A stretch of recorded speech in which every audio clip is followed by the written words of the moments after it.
C'est parti pour un podcast immobilier. On va parler également bâtiment, économie d'énergie, perte de mètres carrés quand on fait de l'isolation. Je suis Patrick Magalhaes, je suis agent immobilier de profession. J'ai aussi une double casquette, c'est celle d'investisseur. J'ai acheté dans ma vie tout un tas de biens immobiliers, très souvent pour y faire du locatif.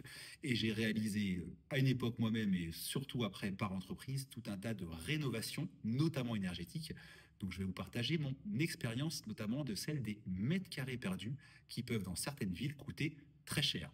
Cette idée de podcast me vient aussi d'une formation que j'ai animée il y a quelques jours pour ma vingtaine de collaborateurs au sein de mes agences immobilières où je leur ai partagé des expériences personnelles sur une différence de coûts, mais également de mètres carrés perdus sur une isolation intérieure ou sur une isolation extérieure.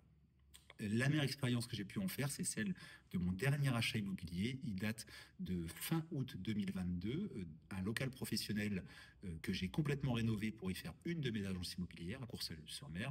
Vu que c'est un achat en copropriété, on m'a fourni lors de l'achat un certificat de mesurage loi Carrez, donc qui prouvait par A plus B que la superficie précise du local que j'avais acheté était de 62,5 mètres carrés, dans un secteur côtier où les prix sont quand même de 3 500 € du mètre carré. J'ai tout cassé, j'ai cassé les murs, c'était clairement pas isolé, donc j'ai fait faire un doublage par l'intérieur. En effet, en copro, une isolation par l'extérieur, on va y revenir, n'était pas possible. Donc je fais poser un doublage périphérique de type laine de verre ou laine de roche, j'ai un doute, peu importe. Par contre, je me rappelle de l'épaisseur, 14 cm, c'est ce qu'il faut mettre maintenant quand on veut faire une belle rénovation. Et donc, quand on ajoute l'épaisseur de la feuille de placo, bah, ça fait 15,3 cm. Donc, sur tous les murs périphériques, etc. Je finis mon chantier, l'agence est toute belle, je la regarde, je me dis, mince, merde, pour être poli, elle est un peu plus petite qu'avant. Je la fais mesurer 57,5 mètres carrés. C'est-à-dire que l'isolation par l'intérieur de ce commerce m'a coûté un petit 10 000 €. Parce que je l'ai fait par une entreprise sérieuse, entre l'isolation, pose du placo, les bandes, etc. Donc hors peinture, ça m'a coûté un petit 10 000 €. Et ça m'a fait perdre 5 mètres carrés dans un secteur, je vous rappelle, où les prix sont de 3 500 € du mètre carré. C'est vraiment énorme. Ça finit de me convaincre sur une différence majeure entre l'isolation par l'intérieur et l'isolation par l'extérieur. Parce qu'entre deux, c'est aussi une expérience que je vais vous partager, j'ai, à titre personnel, fait isoler 3 de mes biens immobiliers depuis 2022. On commence en 2022, je suis propriétaire d'un immeuble de rapport complet, assez grand, de 3 appartements, mais c'est des beaux appartements, des grands appartements, à Turières-Raux dans le Calvados. J'ai fait faire une ITE complète en 2022. Ça m'a coûté 34 000 €. Je suis transparent dans les chiffres. Et j'ai eu à l'époque un petit 4 000 € d'aide. J'ai eu 2 000 € de ma prime rénov, auquel on n'a plus le droit maintenant pour ça. Et j'ai eu presque 2 000 € de chèque économie d'énergie. Donc du coup, ça m'a coûté 34 000 €, moins 4 000, environ 30 000. Et là, par contre, bah, c'est complètement différent. J'ai perdu aucun mètre carré parce que tout a été fait par l'extérieur. J'ai pas eu de problème avec mes locataires. Il n'y a pas eu de travaux gênants à l'intérieur, poussière, etc. Tout s'est fait par l'extérieur. Il y a eu certes la pose d'un échafaudage, mais qui a duré une semaine, 10 jours, aucune contrainte. Et en plus, j'avais à l'époque un immeuble qui n'était pas très jojo de l'extérieur, parce que c'était un immeuble de la reconstruction d'après-guerre, donc un enduit gris, on va dire. Et là, après l'ITE, qui a nécessité quand même, disons-le, une déclaration d'urbanisme en mairie, et ben j'avais un immeuble flambant neuf. Donc ça, c'est vraiment une expérience géniale de l'ITE. J'en ai fait 2 autres, un immeuble à Caen, un immeuble à Falaise, où à chaque fois, pareil, j'ai pu avoir des immeubles de rapport avec des looks tout beau, tout neuf, une meilleure isolation, une rupture complète des ponts thermiques, et tout ça, bah, du coup, sans perte de mètres carrés à l'intérieur et sans avoir d'incapacité de louer pendant quelques mois qu'aurait généré une isolation par l'intérieur.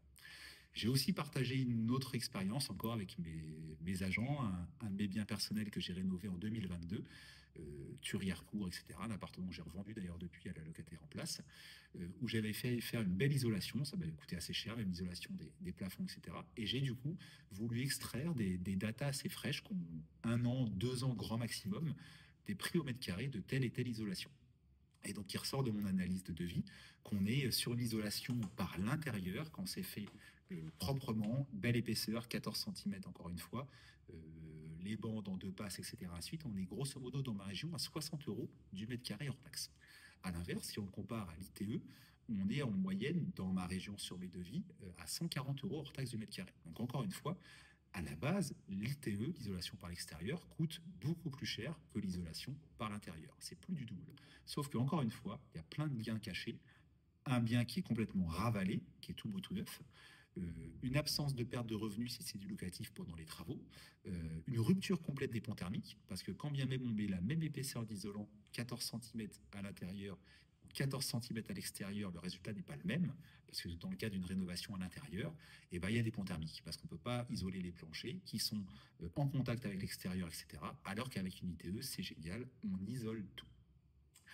Si on revient vraiment à quelque chose de plus basique, vous vous dites, bah tiens, je dois isoler une grande pièce, par exemple, et je veux comparer ce que va donner l'ITE et l'ITI, l'isolation par l'intérieur. Prenez une pièce qui est par exemple carrée de 8 mètres par 6. C'est à peu près la pièce dans laquelle je me trouve, une grande pièce carrée.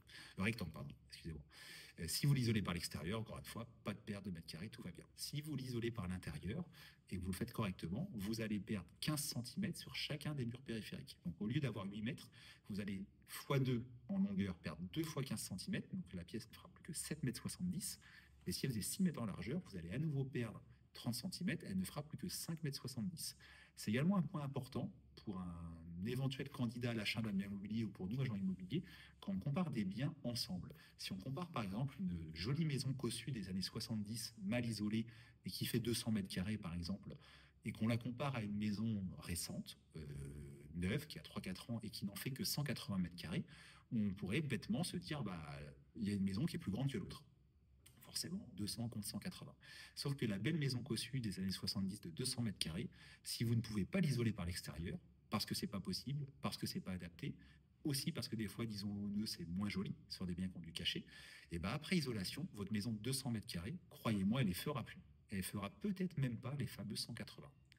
Cette petite idée de podcast veut vous alerter, mettre en lumière la perte des mètres carrés quand on fait de l'isolation par l'intérieur. C'est évidemment nécessaire et ça deviendra de plus en plus d'isoler nos logements.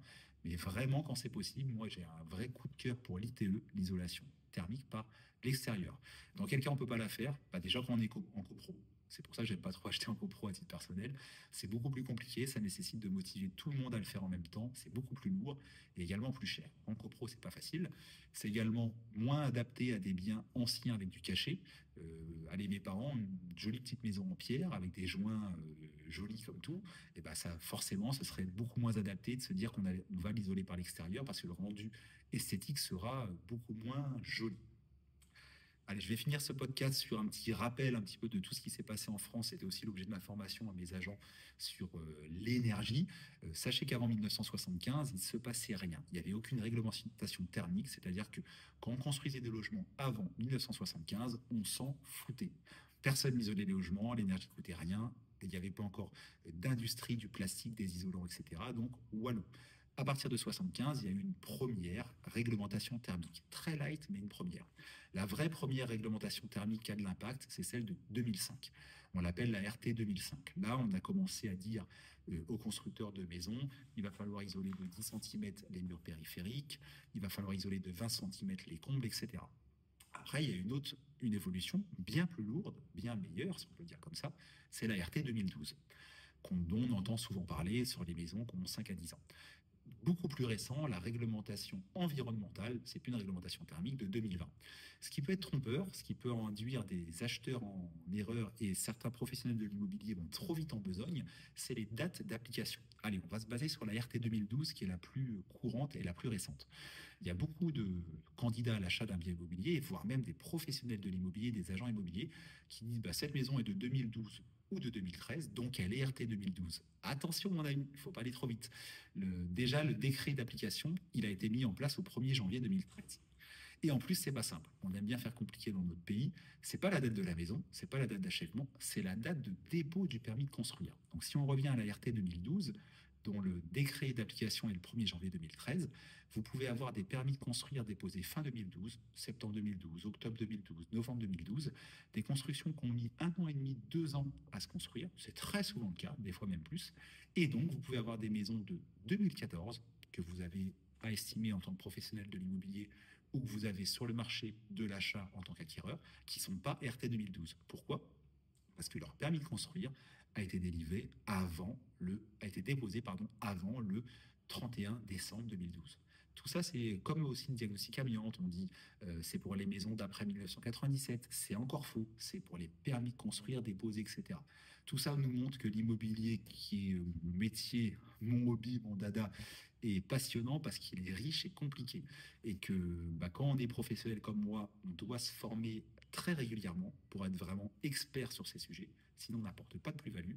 Et sinon, on ne justifie pas les 10 000 euros qu'on va facturer à un client, par exemple, en tant qu'agent immobilier. Et quand on est particulier investisseur, il faut s'entourer de bons professionnels qui maîtrisent leur sujet, qui vont du coup vous apporter une vraie plus-value, certes avoir un coût pour vous, mais vous éviter des écueils, vous donner des bons conseils qui vont vous faire aller plus vite et peut-être vous faire économiser de l'argent, quand bien même ils vous facturent des frais. Si vous découvrez ce podcast, il est disponible, il y en a plein d'autres disponibles sur Spotify, Apple Podcast, etc. Ça s'appelle La Minute du Propriétaire. J'ai également une chaîne YouTube avec ma femme et mes agences immobilières qui s'appelle Visit Co. Et pour finir, on est, ma femme et moi, tous les deux, présents sur TikTok, réseau qui est génial pour faire de l'immobilier, qui permet notamment de faire des lives. Moi, j'en fais 1 à 2 par mois qui durent 1 heure, 1 h 30. Les gens peuvent poser des questions, interagir, c'est génial, j'adore ça. Et ça, c'est sur les conseils IMO de Patoche me concernant ou gestion locative pour les nuls pour ma femme Flavie. Salut à tous et n'hésitez pas à vous abonner.